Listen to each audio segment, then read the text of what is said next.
not sure at this point the pro team needs to know that, like, hey.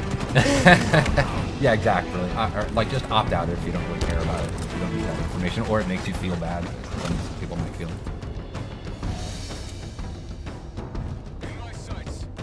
I do love this map. Yeah, the pelicans flying by. It's the, you know, it's an homage to Sergeant Avery Johnson, Academy of. So it's kind of cool just to kind of pay homage to, like, you know, one of ours and everybody's favorite character in the side of the Halo team. By the way, whoever this player is just getting active camo every spawn. I don't know what the other team's up to right now. Seems to be watching that call out. Yeah, the power-ups, we treat those like, you know, like the power weapons and stuff. They're up on a pad. They have a lot of messaging and broadcasting about them, so you know when they're coming up. Now your Spartan AI will tell you that, right? Yeah, the Spartan AI calls it out as well. So there's a lot of information just kind of driving feedback. Get the stick there. You can see, like, there's the weapon racks you'll see in the levels as well. He ran past them.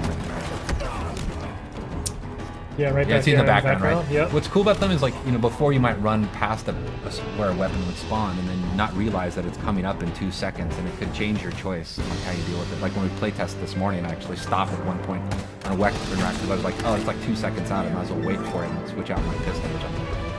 I think I'm just telling everybody that I'm really bad with a lot of guns.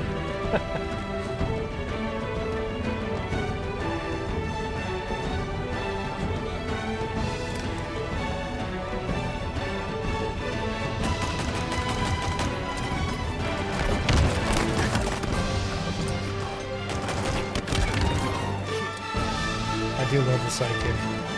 And yeah, it's really cool, and like when somebody's really good with it, it's really threatening because they can just feather that thing super fast.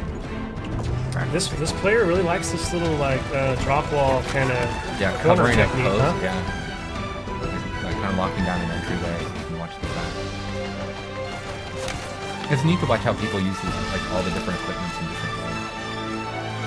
Well, hopefully a lot of players this weekend are going to be lighting this up on social, sharing clips with us, because I can't wait to see just some of the new creative ways that the community at large figures out how to use this new sandbox. Yeah, and it's interesting too, like, I mean, like the way we have our maps tuned, like in our main build, is they have different equipment and stuff on them, and because we don't have the entire sandbox in the flights, is we swap things out. So it's actually not even the same kind of, basically, map placement path that we would have in the release version of the game. But we, you know, it just at least gives us something so we can get something in there for people to play with.